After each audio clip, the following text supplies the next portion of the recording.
দীর্ঘ 10 মাস ধরে নেই কক্সবাজার জেলা ছাত্র দলের কমিটি। এতে করে অভিভাবকহীনতায় ভুগছে জেলা ছাত্র দলের তৃণমূলের নেতারা। সভাপতি বা নির্দিষ্ট নেতা না থাকার কারণে কেন্দ্রীয় ঘোষিত কর্মসূচি অথবা স্থানীয়ভাবে সাংগঠনিক কার্যক্রম সবই চলছে বিচ্ছিন্নভাবে। কক্সবাজার জেলা ছাত্র দলের কমিটি বিলুপ্ত করা হয় প্রায় 10 মাস আগে। সেই থেকে কমিটি ছাড়া কার্যক্রম পরিচালিত হচ্ছে জেলার অন্যতম বৃহৎ এই ছাত্র সংগঠনটি। আমাদের জননেতা সালাউদ্দিন আহমেদ ভাই, তখন কাজল ভাই এবং কেন্দ্রীয় ছাত্র দলের সভাপতি সাধারণ সম্পাদকের কাছে আমাদের নিবেদন করব অতি দ্রুত কক্সবাজার জেলা ছাত্রদের কমিটিটা যেন দেওয়া। সাংগঠনের কোনো গতিশীলতা নেই, কার্যক্রম একেবারে স্থবির হয়ে পড়েছে। তৃণমূল পর্যায়ে আমাদের ছাত্রদের নতুন নতুন কর্মী সংগ্রহ হচ্ছে না, যার কারণে আমাদের ছাত্রদের কার্যক্রমটা অনেকটাই ঝিমিয়ে পড়েছে। যে গতিশীলতা ছিল, আমরা বিরোধী দল থাকা অবস্থায় আন্দোলন সংগ্রামে আমাদের যে গতি ছিল, সেই গতি ও কার্যক্রম অনেকটা ঝিমিয়ে পড়েছে। আপনারা জানেন আমাদের কক্সবাজার জেলা ছাত্র দলের কমিটি বিলুপ্ত হয়েছে 2024 18 সেপ্টেম্বর। এরপর থেকে আসলে আমাদের কক্সবাজার জেলা ছাত্র দলের কমিটি নেই, যার কারণে আমাদের আসলে জেলা ছাত্র দলের আওতাধীন আমরা যারা অঙ্গ সংগঠন আছি আমাদের আসলে কাজ করতে কষ্ট হয়ে যাচ্ছে। গত বছর জুলাই গণ অভ্যুত্থানে হয়ে রাজপথে ঝাঁপিয়ে পড়েছিলেন স্বৈরাচার বিরোধী আন্দোলনে, আর সেই ছাত্রদল এখন বিভিন্ন কর্মসূচি পালন করছে বিচ্ছিন্নভাবে। ছাত্র দলের কমিটি বিলুপ্ত হওয়ায় নেতৃত্ব শূন্যতায় ভুগছে সংগঠনটি। এর মধ্যে ছাত্র দলের সাবেক, বর্তমান ও তৃণমূল পর্যায়ের নেতাদের মধ্যে দেখা গেছে অসন্তোষ। আমরা চাই অতি শীঘ্রই কক্সবাজার জেলায় কমিটি গঠিত হোক। ত্যাগী, মেধাবী, রাজপথের পরীক্ষিত যে ছাত্র নেতারা আছে তাদেরকে নিয়ে পরিচ্ছন্ন সুসংগঠিত একটি কক্সবাজার জেলা ছাত্র দল গঠিত হোক, সেটা আমাদের প্রত্যাশা। তৃণমূল পর্যায়ে খুবের একটা বহিঃপ্রকাশ হয়েছে। আপনারা জানেন বিগত বছর সেপ্টেম্বরের দিকে আমাদের কক্সবাজার জেলা ছাত্র দলের যে সুপারভাইজ কমিটি ছিল সেটা বিলুপ্ত করা হয়েছে।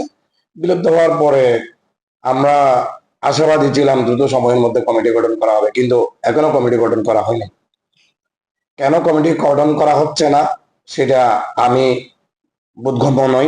মেধাবী এবং যোগ্যতার বাছাই করে দ্রুত সময়ের মধ্যে কক্সবাজার জেলা ছাত্র দলে একটা নতুন কমিটি গঠন করা হোক।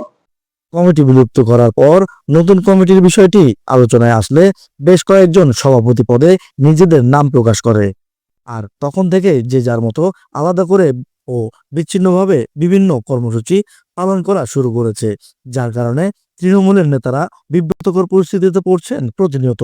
গণ অভ্যুত্থান পরবর্তী সময়ে যেখানে ছাত্র দলের মতো একটি গুরুত্বপূর্ণ রাজনৈতিক অঙ্গ সংগঠনের সুসংগঠিত হওয়ার কথা, সেখানে উল্টো সংগঠনটি কয়েক ভাগে বিভক্ত হয়ে গেছে, যা আগামীর জন্য সুফল বয়ে আনবে না। অল্প সময়ের মধ্যে কক্সবাজার জেলা ছাত্র দলের কমিটি না দিলে সিনিয়রদের প্রতি আস্থা হারানোর সম্ভাবনা রয়েছে বলে মনে করেন সংগঠনের একাধিক নেতাকর্মী। 9 মাস ধরে যে কমিটি গঠন প্রক্রিয়াটা আটকে আছে, বিষয়টি নতুন প্রজন্মের জন্য এবং বর্তমান সময়ের জন্য শুভকর নয়।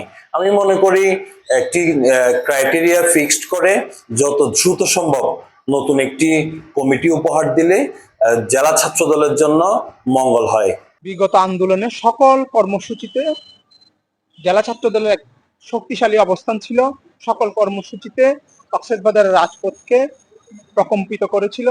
সেই মেধাবী, পরিশ্রমী ছাত্র দলের নেতাদেরকে নিয়ে কক্সবাজার জেলা ছাত্র দলের কমিটি হোক। আমার জানা নেই ভাই, এটা তো সেন্ট্রাল কমিটি জানে, আমি তো ছাত্র করি না, আর আমাদের সাথে পরামর্শ করে নাই আর কি।